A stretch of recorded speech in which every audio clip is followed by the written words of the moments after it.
Bonjour à toutes et à tous, chers auditeurs et auditrices. Je suis ravi de vous accueillir dans ce podcast chez Com Azur. Je m'appelle Mathio et je suis en BTS Com 1 et aujourd'hui nous allons parler de la communication dans le sport aujourd'hui. Donc je suis avec des invités qui s'y connaissent très bien dans leur sujet.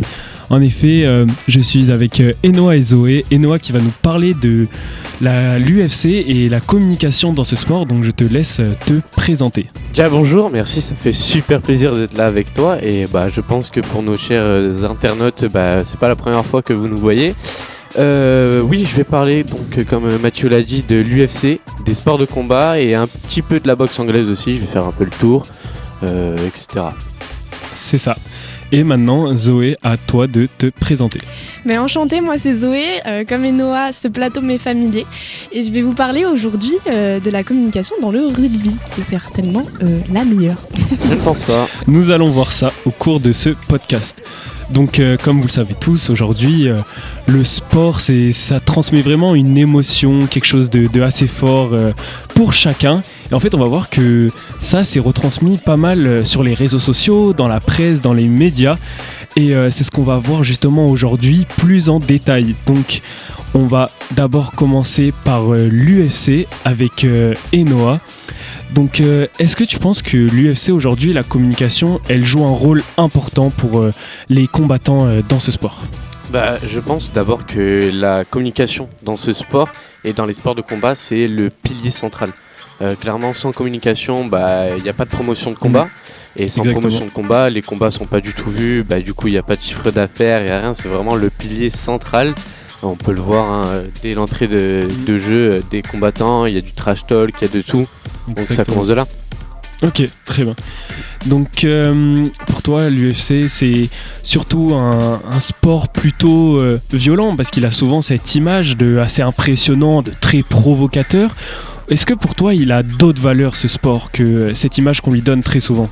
C'est vrai que pour les gens qui connaissent pas, qui voient ça au premier abord, on voit directement de la violence, du sang, etc. Je préfère quand même dire que dans l'UFC, le MMA, c'est l'un des sports où il y a, certes c'est violent, il y a du sang, mais ça cause pas énormément de dommages internes. Par exemple en 2025, on a eu 0 mort. En fait, depuis la création de l'UFC, il y a eu 0 mort, contrairement dans différents sports, pas forcément sport de combat. Et, comme la F1 par exemple. Ouais, voilà, la F1, le rugby. Et donc, comme on peut le voir, même s'il y a beaucoup de trash talk, il y a beaucoup d'insultes, c'est en fait du cinéma. Voilà, ça reste du cinéma, c'est quelque chose que pour la promotion, donc c'est pas du tout violent, c'est dans la cage, c'est violent certes, mais à part ça, ça reste fictif. Et justement par rapport à ça, on parle souvent qu'avant les combats, il y a ces face à face, on se regarde avec beaucoup de haine, il y a énormément de trash talk, que ce soit sur les réseaux sociaux ou entre les deux combattants. Est-ce que tu penses que ça, c'est plutôt un peu mis en scène pour donner plus d'intérêt au combat ? Il y a beaucoup de combats où c'est vraiment mise en scène, c'est que de la mise en scène, c'est juste pour que les gens qui regardent, ils soient absolument dedans et parce que ça va nous créer une certaine émotion à l'intérieur de nous. Mais sinon, en fait, en dehors de ça, les gens ils se connaissent et ils aiment bien ça, ils savent, ils sont payés même pour faire du trash talk. Dans l'UFC, la personne qui est connue pour le trash talk, qui a mis ça en avant dans l'UFC, c'est McGregor. Donc voilà, mais ça reste du cinéma et dans la vie de tous les jours, il est pas comme ça. Est-ce que pour toi, Zoé, des fois il y a un peu ce genre de trash talk, de haine entre les équipes au rugby ou pas du tout ? Généralement non, parce qu'on verra par la suite quand j'en parlerai profondément que donc vraiment le rugby c'est une famille et même si on joue sur ce côté, on est quand même des adversaires. C'est pas notre but principal. Ok. On va énerver les rugbymen. C'est vrai que des fois ils ont cette image de très costaud, assez, on les énerve facilement. Est-ce que c'est vrai ça ou... Non, je pensais ça avant, mais avant de rentrer donc, dans ce monde, mon copain est rugbyman et finalement non, c'est tous des vrais nounours, je vous assure. Ok. Donc, comme quoi, des fois, on se trompe sur les images. Il ne faut pas juger un livre, c'est ça. À sa couverture. Exactement. Et Noah, encore sur l'UFC. Est-ce que tu penses pour toi que c'est quelque chose de difficile à faire être connu parmi les plus grands combattants par rapport à d'autres sports, par exemple devenir footballeur pro. Pour toi, est-ce que tu penses que c'est vraiment quelque chose de difficile d'atteindre ce niveau, d'atteindre l'UFC professionnellement? Est-ce que franchement, oui, c'est beaucoup plus difficile que par exemple si on voulait faire du rugby. Donc oui, okay. Ça reste énormément dur de rentrer dans une promotion comme l'UFC parce que c'est la plus connue déjà, premièrement. Et pour ça, il faut de l'argent, il faut des gens qui vous suivent sur les réseaux sociaux parce que maintenant, ça passe par là aussi. C'est vrai. Il faut être reconnu, il faut quand même avoir un minimum de compétences, être assez fort dans ce sport. Donc oui, pour rentrer dans l'UFC, c'est pas tout le monde qui rentre dans l'UFC, ça peut pas être une personne lambda entre guillemets qui rentre dans l'UFC quoi. C'est bien vrai. Et après ça n'empêche pas quelqu'un, un internaute qui nous suit là, de vouloir faire du MMA. Il y a des clubs pour ça, il y a des licences, il y a des compétitions en France et après de fil en aiguille vous allez pouvoir monter et qui sait peut-être un jour rentrer dans l'UFC pour ceux qui ça fait rêver tu vois. Avec du travail et de l'acharnement, je pense que on peut bien y arriver. Et Zoé, qu'en penses-tu? Il a dit que le rugby, c'était beaucoup plus facile de devenir dans ce milieu pro que l'UFC. Sur ça, je vous avoue, je suis pas très calée, mais pour moi, je pense que le rugby, voilà, c'est vraiment un sport d'unité et on est vraiment, tout le monde peut en faire et y participer tant que tu as la volonté d'y aller. Comme je vous l'ai dit, c'est vraiment une famille, donc oui, je pense que c'est plus simple.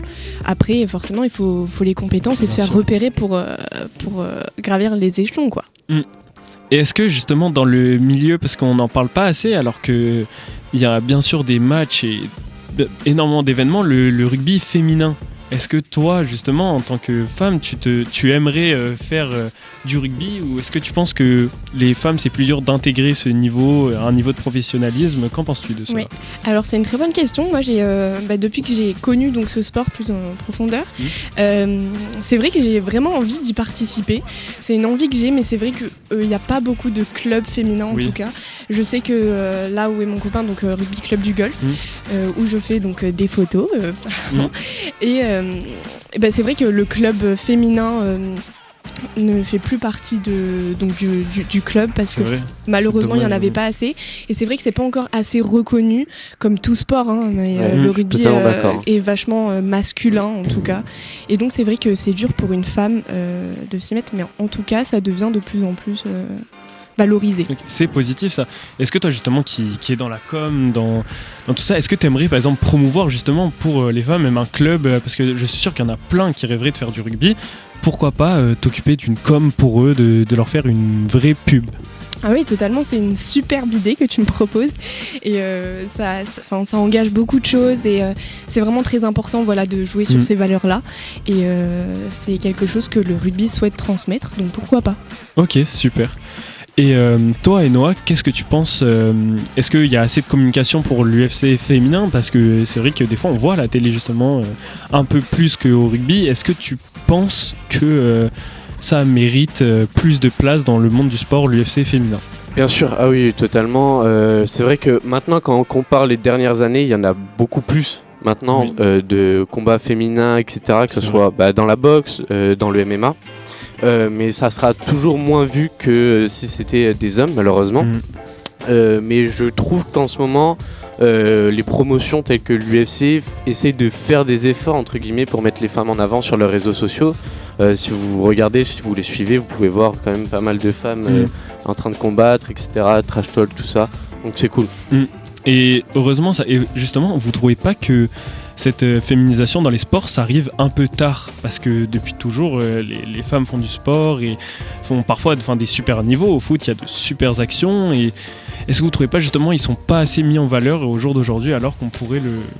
Mais ça c'est comme tout, c'est un problème de société. Malheureusement on nous a mis ça dans le crâne bien assez tôt, et c'est vrai que ça se développe de plus en plus, mais c'est toujours un sujet assez compliqué, et c'est vrai que les femmes font de grandes choses, et je suis fière de le dire aujourd'hui, mais c'est vrai que voilà, c'est quelque chose qu'on nous a inculqué et qui est compliqué de changer en fait cette mentalité. C'est vrai. Ouais, totalement.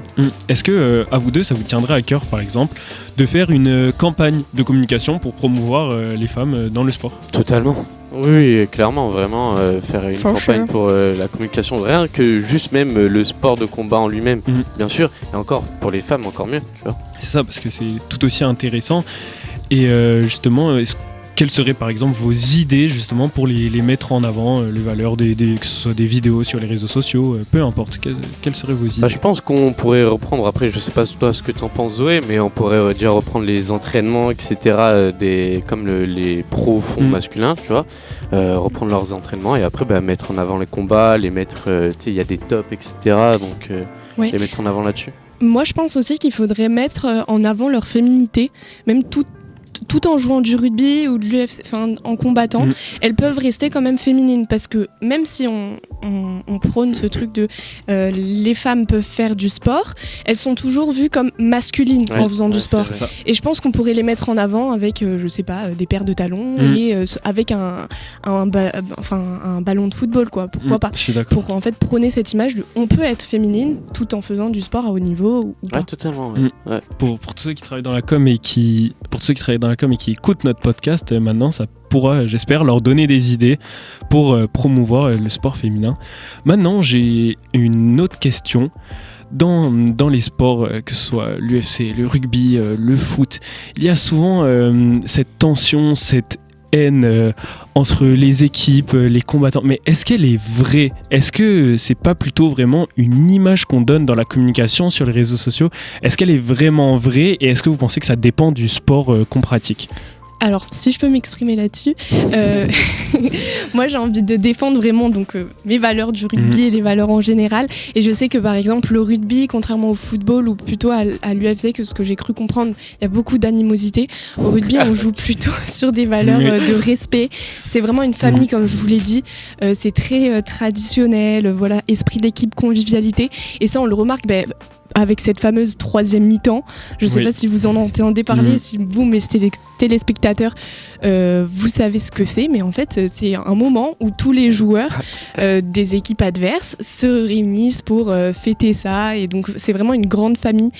Et voilà, donc nous, l'animosité, il n'y en a vraiment pas, même si forcément, il faut s'affronter au bout d'un moment, on n'est pas ennemis, et c'est vraiment ce que le rugby veut mettre en évidence. Et ça, c'est bien, ça passe un beau message de la paix, plutôt que de la haine dans le sport, pourquoi pas.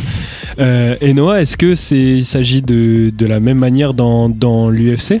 Moi je vais pas dire qu'il y a de troisième mi-temps, mais ça va pas être la même chose, bien évidemment.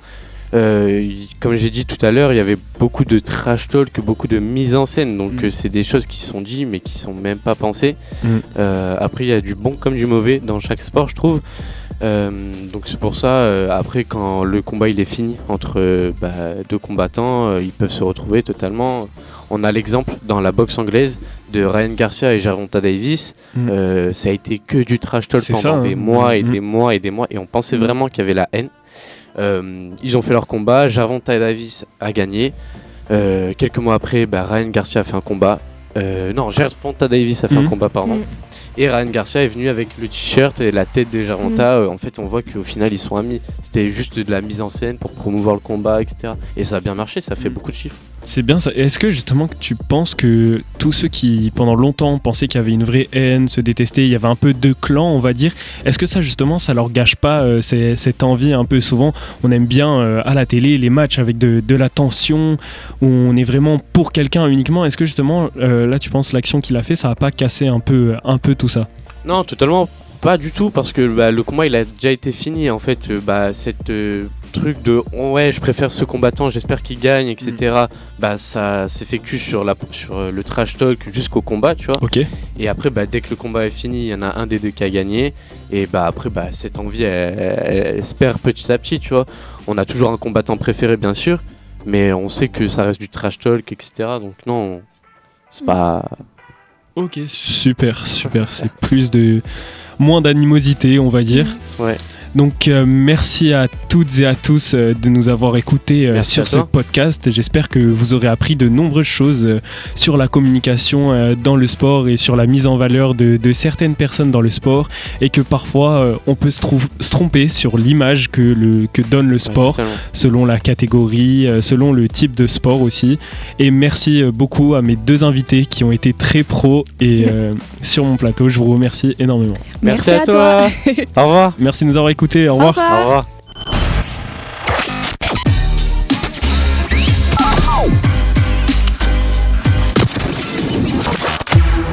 Merci.